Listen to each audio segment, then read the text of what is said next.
Describe what it feels like to get an anxiety attack, your experience of it. Well, it comes in different forms. Um, when I'm driving, it's all this. It almost feels like it's something like I can feel it like around me, like around my head and in my chest and in my fingers. They become numb.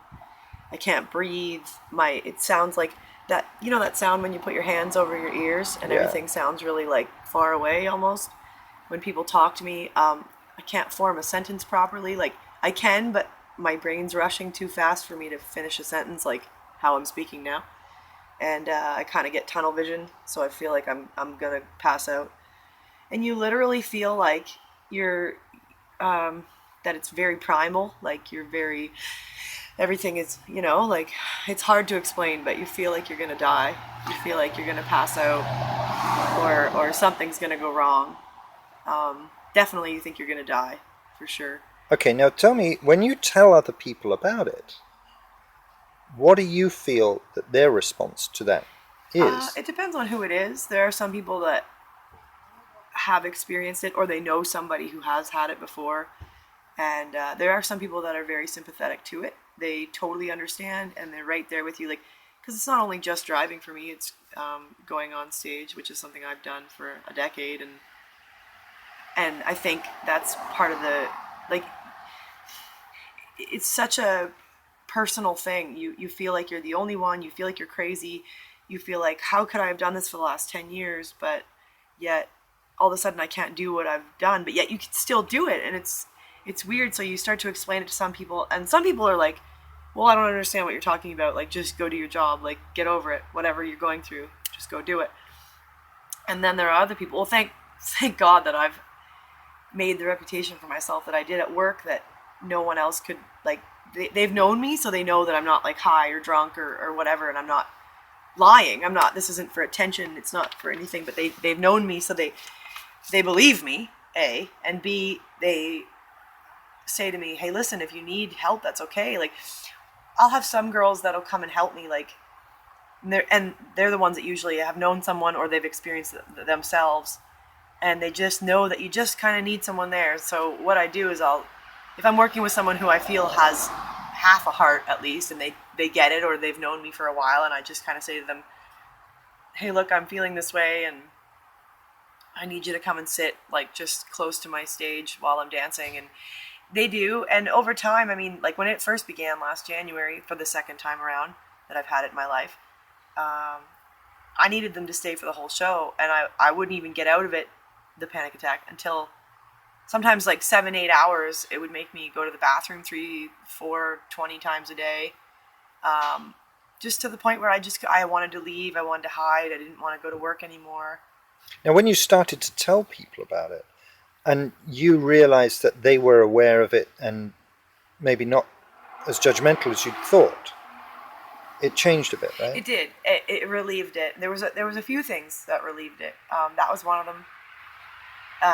Having them just say to me, hey, that's okay. It's not a big deal like you think it is. Lots of people go through it. If you need help, that's fine. I was always afraid that they would say to me, well, if you know you have this, then why are you here? Why are you trying to work? Did anyone ever actually say that? No. I've literally had maybe one DJ that I've worked with, one or two DJs that I've worked with in the last 9 months that haven't, like, I mean, these people have known me forever. Like, I'm talking a long time. And, one's reaction would be, well, you're going to have to deal with it because it's only going to get busier. And that did not help. Right. Because for me, the fear came when it was really busy, like very crowded and lots of people, and all their attention is on me. And I'm thinking I'm either going to shit myself or die. I literally just said that. Sorry, but it's true. And you don't want to do that when you're naked. Right. On a stage, you really don't, especially being Miss Nude West Coast, being Sharlene, being a 2-time Playboy model, being the girl that they all expect to be, this girl that they come to see, and all of a sudden I'm thinking I'm going to die while they're watching me for Do you think anyone ever figured it out? I've been told by friends of mine that if they didn't know me, they would have never been able to see it. Right. But because they know me and they know that when I'm good, my performance level is here. And when I'm not good, my performance level is here, but I'm still doing it. And Right. it's funny because they make a joke and they say, even your performance level down here is still better than girls that are down here, right? So, you find a way, and you've done it every time, and it's never actually stopped you. I've always thought, there's been a few times where I've thought I'm not going to be able to do this. And, I'd take the 10 minutes before, and I'd literally be before I go on, and I'm bawling, and I can't, and I'm sweating, and I'm crying, and I can't breathe. And then somehow I just literally one foot in front of the other, and I've literally had to crawl onto the stage. Whereas you should be walking out, you should be addressing, you should be everybody look at me, and I've literally put my stage bag down, got on all fours, and crawled myself out there, and just went into like a floor show instead of standing and dancing, which is usually how it's done. But somehow I always got through it. And I mean, just recently now, there's only a few things that I've found different stages. One, definitely it went down once I started to work out.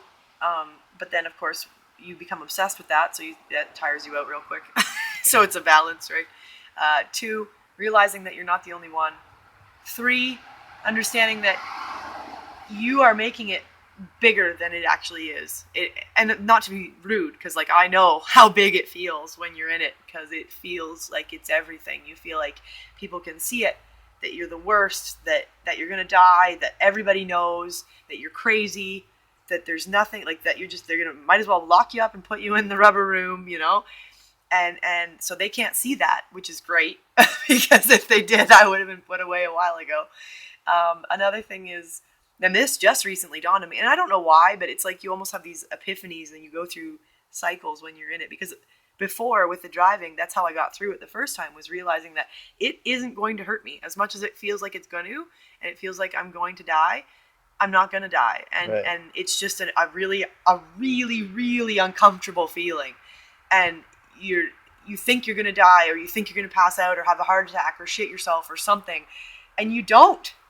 No matter how much that brain, the phrase, don't believe everything you think, has never been more important to me in my life, because your brain's sitting there going, it's going to happen, you're going to die. And it never happens. And you just somehow get through it. And then just recently, like with the driving, I just had to keep going over those bridges, keep going through the tunnels. And then I did it, and then went 4 years without it. And then it kind of came back. And then this time when it came back, it was going on stage when it was really busy. And it's always that thing of where, like, I had it here before, I had it here, so it's going to happen here again. Or this is the situation it happened in, so if that situation happens somewhere else, it's going to happen there again. And that's just it's like... So you can create a self-fulfilling prophecy. For sure. I don't think it's a good one, No. but it happens. And so the biggest epiphany lately is, and I mean, it's not like I didn't know this, but someone just said to me the other day, I go to these little anxiety meetings, and God, that's nice to know that. I mean, it sucks that other people are in that state, but God, is it ever nice to know you're not the only one, and that other people feel that too, and on all different levels. Like, some people it's leaving their house, some people it's driving, some people it's stage, some people it's new situations, planes, they're scared to walk past their fridge. Bridges is an interesting... Right? Tunnels, bridges, highways, they're afraid of dogs, they're afraid of meeting new people, dates. Who knows? People wake up out of their sleep and have crazy panic attacks at nighttime. Yeah.